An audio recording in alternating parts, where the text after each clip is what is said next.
like, why not get an echo and find out an answer? Why not? But I take the opposite opinion of why do an echo, why use even that resource if you don't have a need to.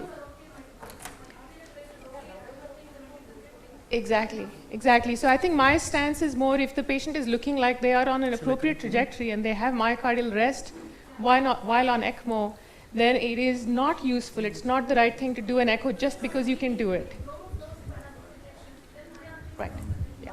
And I think that's what Priya is saying, is that if you have a critically unwell patient where some vitals are changing, then it's a modality you can use. But on the flip side, if not, we shouldn't. Often we'll get an echo indication being to check on ventricular function.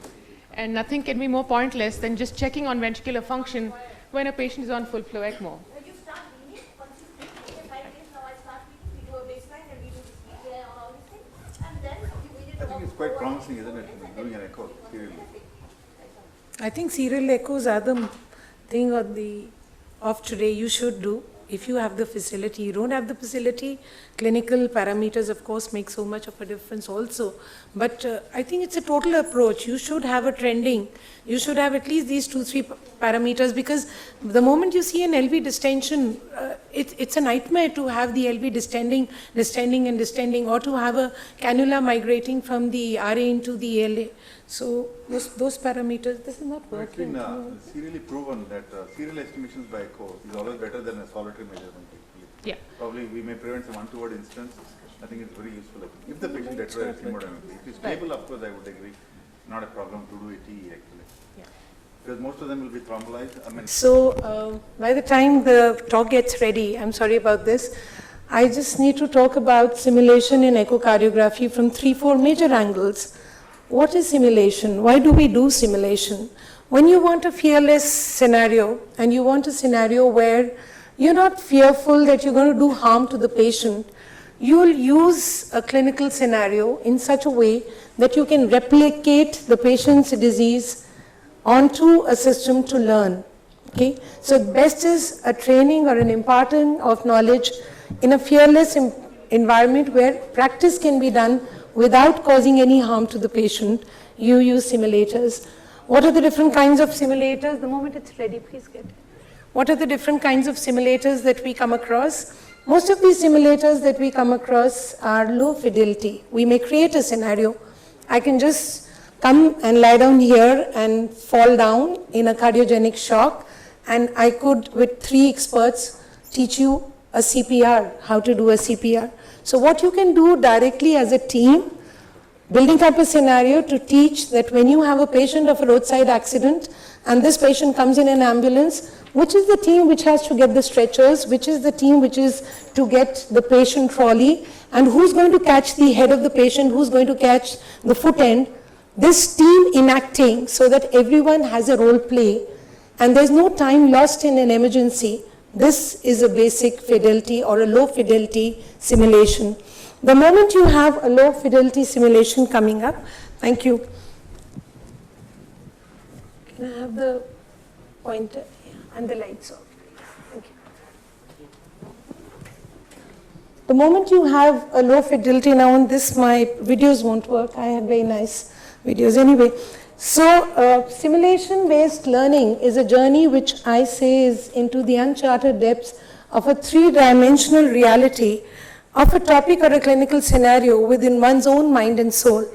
It brings forth a very spiritual ecstasy. It's a beautiful way of learning, and it is something that you can impart.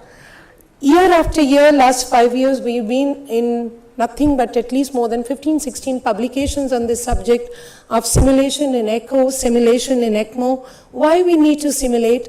And we are now doing a small study in our simulation lab at AIIMS, wherein our MBBS students who are taught arterial and venous cannulation on simulators versus those who come in and do an arterial and venous simulation non-simulators, what is the difference? We are forming metrics for that. And we're seeing definitely those who are taught on the simulators would definitely have a high predictive value of having a near percentage and a good thing.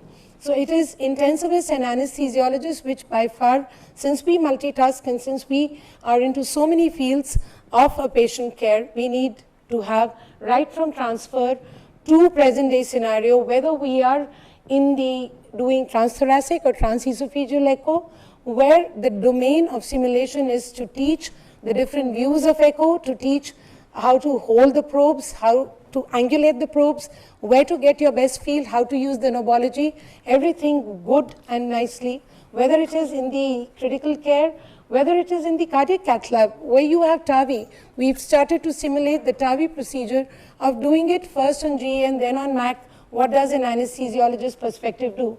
So training, education, certification, and acquisition of new technological skills for both novices and experts in medical and paramedical fields is what simulation teaches us. So aortic valve, we did a very beautiful simulation on, and we came up with the help of, I have Dr. K.K. Kapoor here, Dr. Kapoor, Dr. Nanda, and so many other cardiologists and intensivists got together to bring out this beautiful book, which was released on simulation in clinical medicine, which tells you how in different scenarios in cardiac critical care, you could use simulators to your benefit of learning so that your practice is perfect.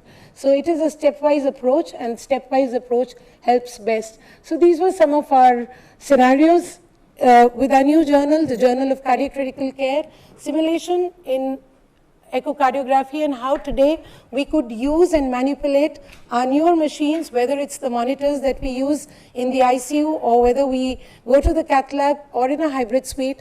We are going to be in the next year or so dealing with machines with artificial intelligence, and simulator-based artificial intelligence would be a part and parcel of every intensivist and anesthesiologist machine. So what are the future perspectives for Indian scenario is something we've just come out in a thing.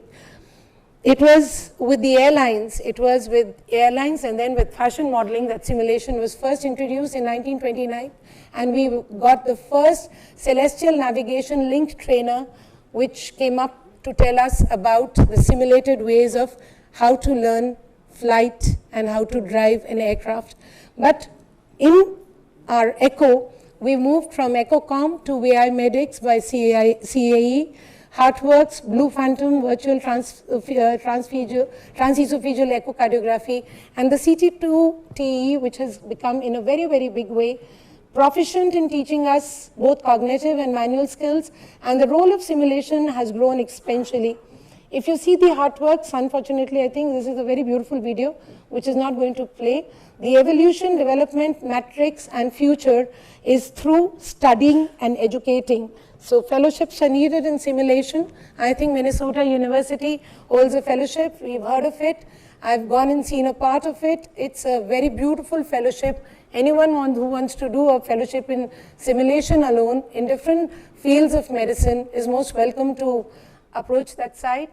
The virtual reality in the OR and ICU is something that we teach from us at TSS, and all levels, whether it's level 1, level 2, level 3, different levels are got at the paramedical level, at the learning phase, then when you can hold the probe and take all the views, and lastly when you are very expert with all the pathologies. You are taught these 3 levels, and these 3 levels have the advantage that difficult procedures can be trained in a simulated, fearless world where setting patients at risk are not there.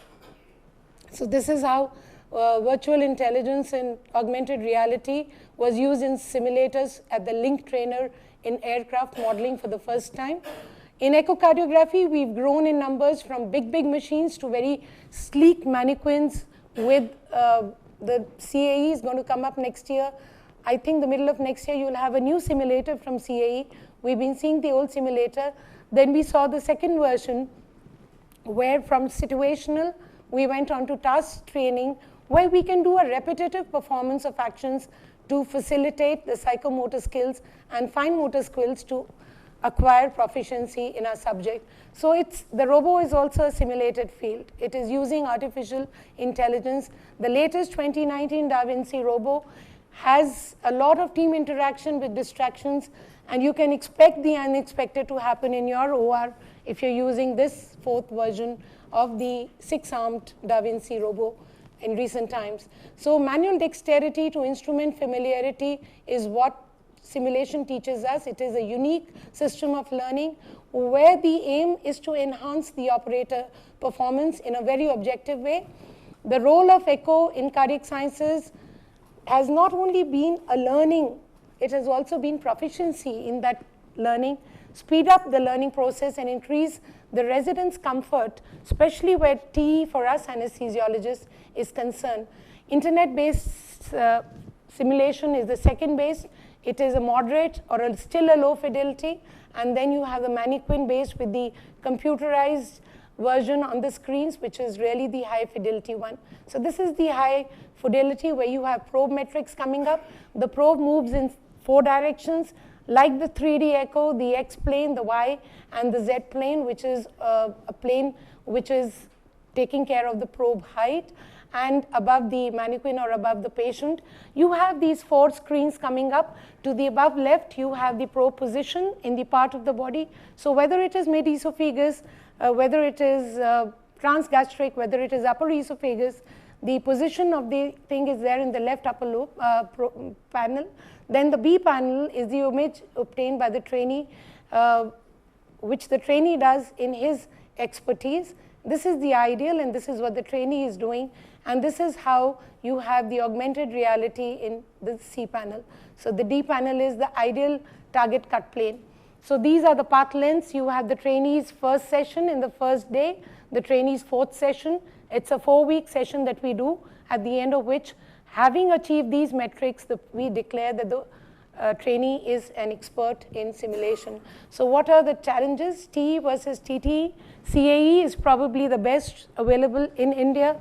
It markets it with all views and all pathologies. There are about 40 pathologies each in TE as well as TTE. So you could buy the whole thing with 1 mannequin, 2 probes, and 80 pathologies, and they give you everything. So transesophageal echo, the confines of the esophagus, very beautiful diagrams come on all the panels.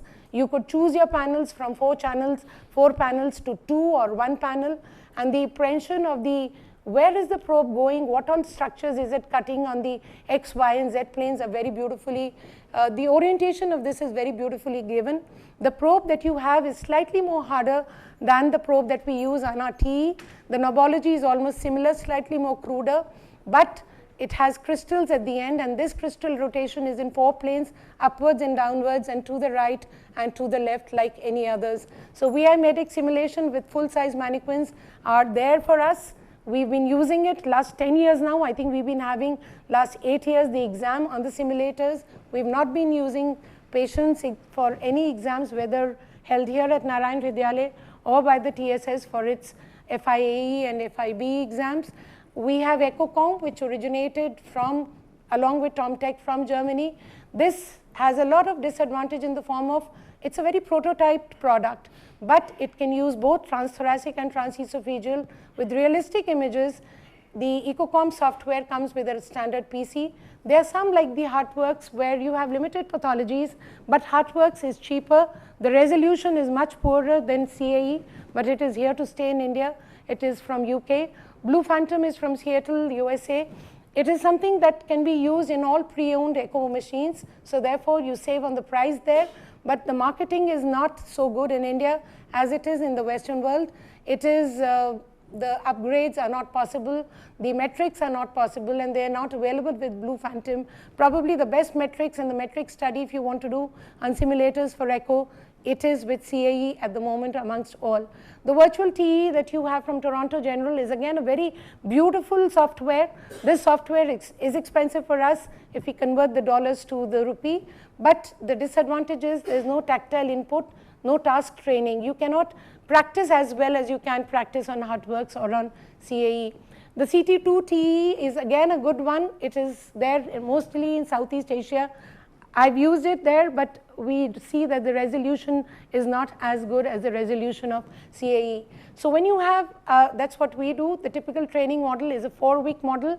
You have your lessons as lectures, then you have repeat lectures in the form of students enacting it, and you have models and the model breakdown. The first is the anatomy, the comprehensive examination of the views, then the baseline evaluations are done. Everything is ended by a debriefing by the instructor, and the debriefing is then listened to and enacted and evaluated out by a team of experts who are the examiners. In the second, you will have a lesson repeat again.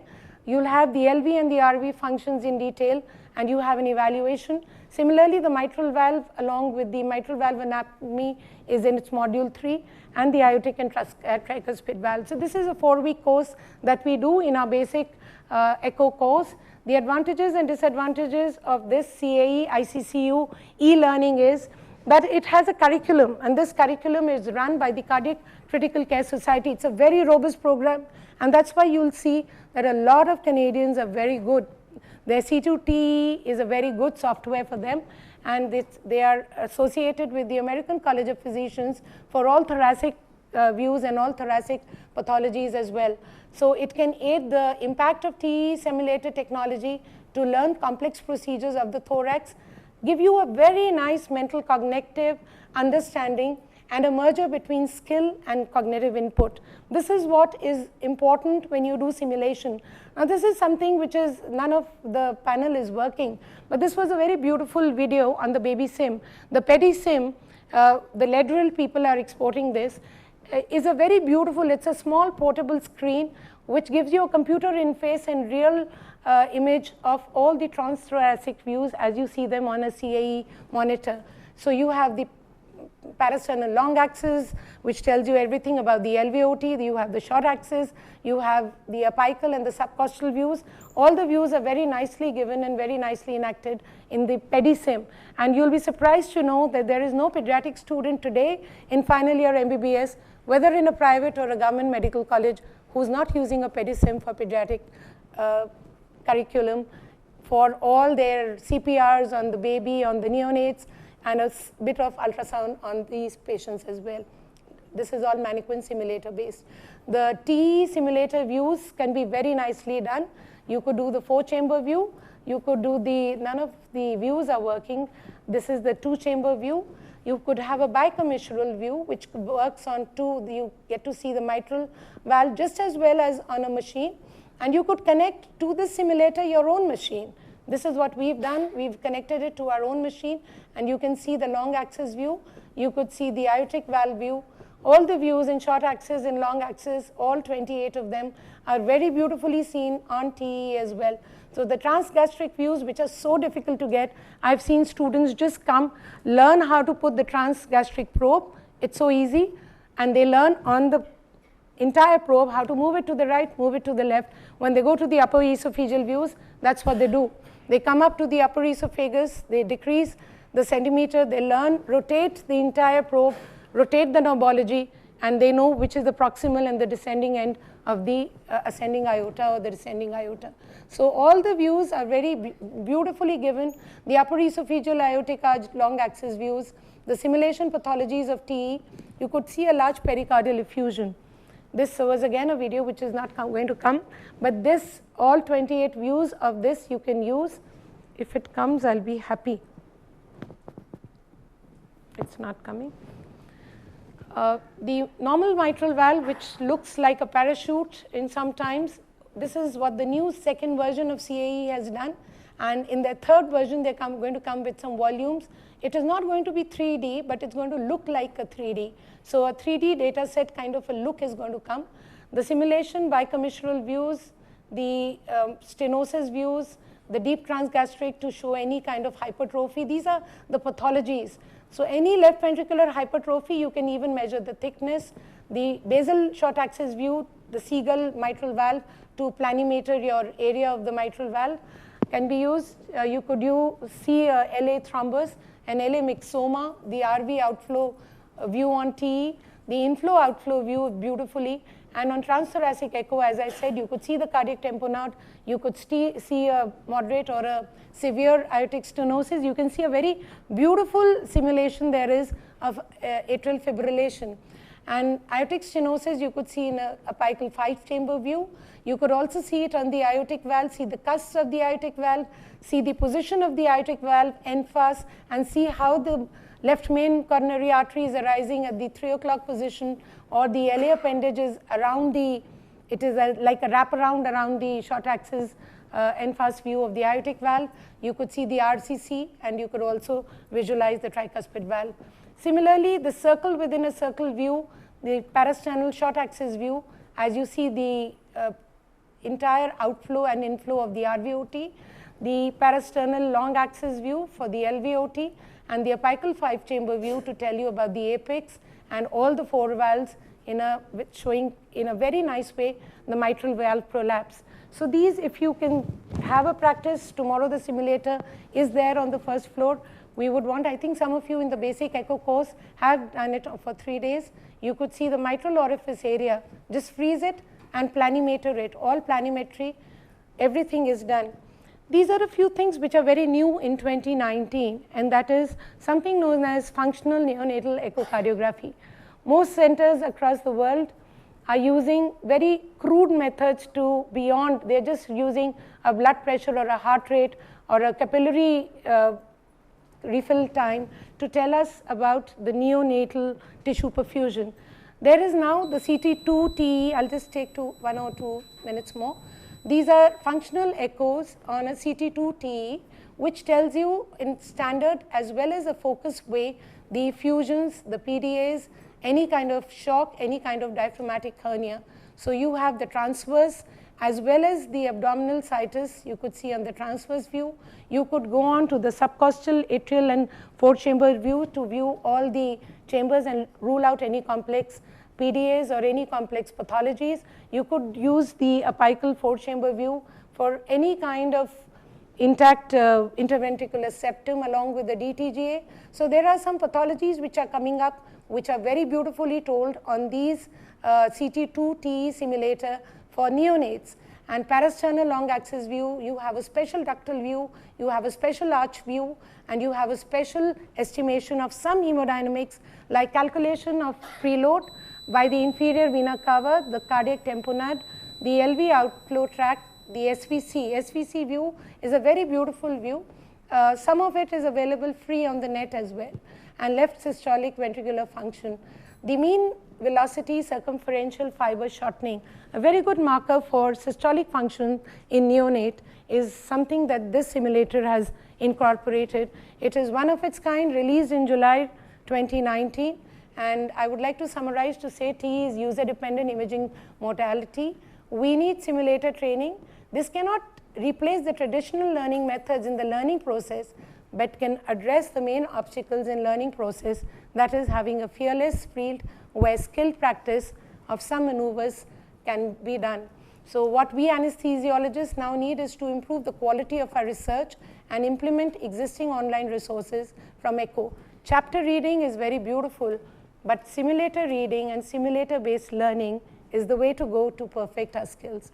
I thank you all and invite you all for online fellowships which TSS holds on simulators. We have probably the best simulator in the country, has been manufactured from Bangalore, the India Institute of Science, and this is the ECMO simulator.